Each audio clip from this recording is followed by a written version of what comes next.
जय हिंद दोस्तों, practical astrology में आपका स्वागत है। मैं हूं अविनाश और इस वीडियो में हम एक 27 वर्षीय लड़की की कुंडली का विश्लेषण करेंगे।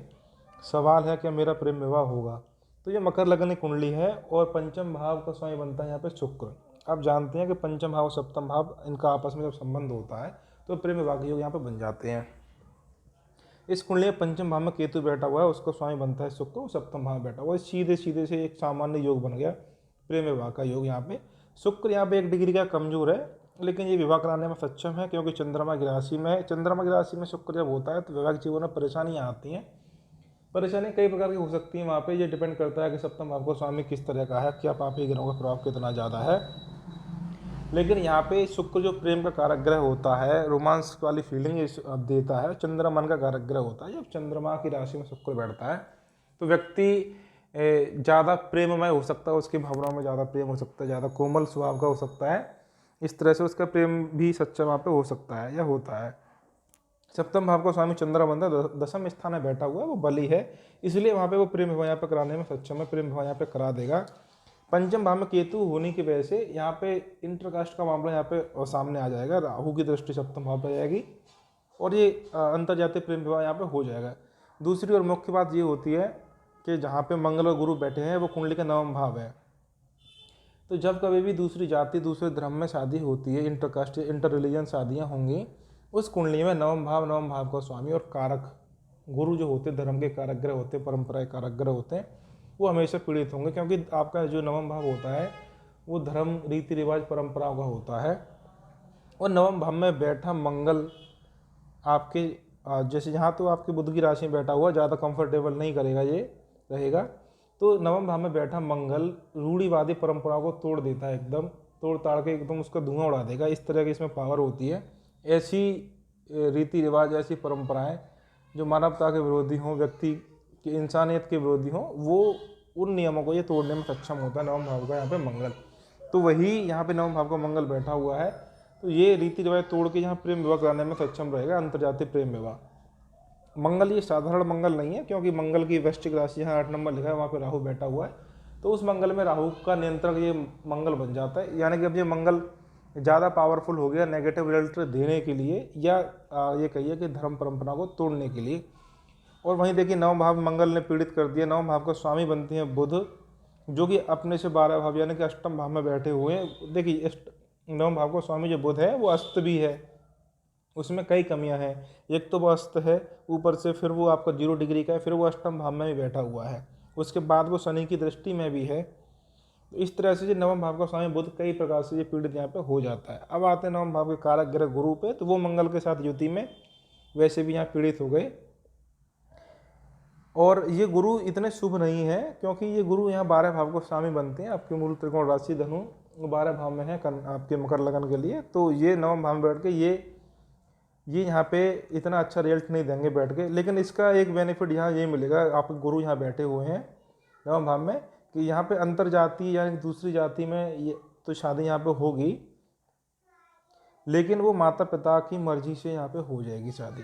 तो इतना सबसे अच्छा यहाँ पर रिजल्ट ये मिल गया क्योंकि जब भी कभी आपके गुरु का युति दृष्टि का प्रभाव नवम भाव पे हो, सप्तम पे हो, लगन पे हो, तो विवाह बेशक अंतर्जातीय प्रेम विवाह वहाँ पे हो जाए, लेकिन अंत में माता पिता की स्वीकृति मिल जाती है, सामाजिक स्वीकृति वहाँ पे मिल जाती है, सामाजिक रीति रिवाजों से यहाँ पे शादी हो जाती है। तो इस कुंडली में एक तरह से मैंने कई प्रकार बहुत अच्छी तरह से कुंडली देखी है, सभी बातें एक वीडियो में नहीं बता पाते हैं, लेकिन इस कुंडली में आपका प्रेम विवाह का योग है, वो भी अंतर्जातीय प्रेम विवाह का योग है। उसमें भी आपके माता पिता की मर्जी से शादी यहाँ पे हो जाएगी, शादी बहुत जल्दी हो जाएगी। यहाँ पे गुरु की अंतर्दशा चल रही है वर्तमान में, शनि की महादशा पे गुरु का अंतर चल रहा है। गुरु पूरी कोशिश करेंगे कि शादी करा दें। जैसे ही मकर राशि में गुरु आएंगे 20 नवंबर 2020 से, उसके बाद शादी का समय बड़ी जल्दी यहाँ पे शुरू हो जाएगा क्योंकि नवांश कुंडली में भी आपके मकर राशि से जब गोचर करेंगे तो आपके नवांश में आपके चंद्रमा सूर्य बैठे वहाँ पे देखेंगे, मंगल को देखेंगे, तो बड़ी संभावना बन जाएंगी कि यहाँ जैसे ही मकर में गुरु आएंगे शादी यहाँ पे हो जाएगी। तो यहाँ पे इस वीडियो में सिर्फ इतना ही बताया कि प्रेम विवाह का योग है कि नहीं है। प्रेम विवाह का योग तो हर कोई यहाँ देख ही लेगा।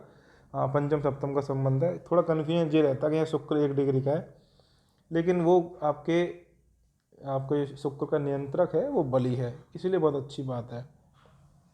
देखिए एक चीज़ और यहाँ पे बताऊँ कि जब कभी किसी भी लड़के या लड़की का सूर्य या चंद्रमा ये जब पीड़ित होते हैं, तब भी विवाह में कुछ विशेष परिवर्तन या नियम यहाँ पर टूटने की संभावना रहती है। और अष्टम भाव भी अंतर्जातीय प्रेम विवाह के लिए बहुत बार देखा गया है। जातक निर्णय या हाउ टू जज हॉरोस्कोप जो बीवी रमन साहब की जो बुक है, उसमें भी कई उदाहरण ऐसे दिए गए हैं कि वहाँ पे अष्टम भाव में पीड़ित होने की बात कही गई है।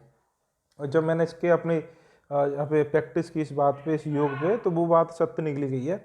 यहाँ पे भी आप देखिए कि अष्टम भाव में आपके सूर्य है और उसको सूर्य पीड़ित कर रहा है, अपने ही भाव में बैठा है, शनि पीड़ित कर रहा है सूर्य को, अष्टम भाव को। और तो ये अष्टम भाव यहाँ पीड़ित होता है। ये अंतर्जातीय विवाह के लिए एक आपको अतिरिक्त योग मान के चलिए इसको। पहले तो आपका पंचम सप्तम का ही संबंध होना चाहिए प्रेम विवाह के लिए। अंतर्जातीय अंतर धार्मिक के लिए यहाँ पे मंगल नवम भाव जितना पीड़ित होगा उतना ही जाति में अंतर आ जाता है, और ज़्यादा पीड़ित होने पर अंतर धार्मिक वहाँ पे हो जाता है। यहाँ अष्टम भाव पीड़ित है, यहाँ पे भी अंतर्जातीय प्रेम विवाह हो गया। जैसा मैंने आपको बताया, सूर्य और चंद्रमा जब किसी लड़की या लड़के की कुंडली में होते हैं तो वहाँ पे भी इंटरकास्ट लैंग्वेज के योग बन जाते हैं। यहाँ पे सूर्य और शनि एक दूसरे के सामने आमने सामने हैं, शनि वक्री भी हैं, तो ये भी एक तरह से अतिरिक्त योग मान के चलिए, इसको सहायक योग मानिए कि ये ज़्यादा संभावना, प्रबल संभावना बना देता है अंतर्जातीय प्रेम विवाह की। वहीं पे आपकी चंद्रमा की हम बात करें तो चंद्रमा आपका पाप कर्तृ दोष में, यानी कि आगे राहु बैठे हुए पीछे मंगल बैठे हैं, तो ये चंद्रमा यहाँ थोड़ा पीड़ित हो जाता है। तो ये यहाँ पीड़ित होने की वजह से ये थोड़ा अशुभ फल देता है वैवाहिक जीवन के मामले में। ये अंतर्जातीय प्रेम विवाह करने में सक्षम यहाँ पे हो जाता है। चंद्रमा और शुक्र का राशि परिवर्तन है, शुक्र चंद्रमा की राशि में, चंद्रमा शुक्र की राशि में है, ये चंद्र शुक्र का अच्छा परिवर्तन योग है। तो जैसा कि बताया, आपके चंद्रमा मन की भावनाओं को कारक ग्रह होता है, शुक्र प्रेम की भावनाओं का कारक ग्रह होता है। ये एक वास्तविक सच्चे प्रेम की निशानी यहाँ पे होती है। कुछ उलझना यहाँ पे शुक्र जरूर देता है। आज की वीडियो में इतना ही। वीडियो को लाइक कीजिए, शेयर कीजिए। धन्यवाद।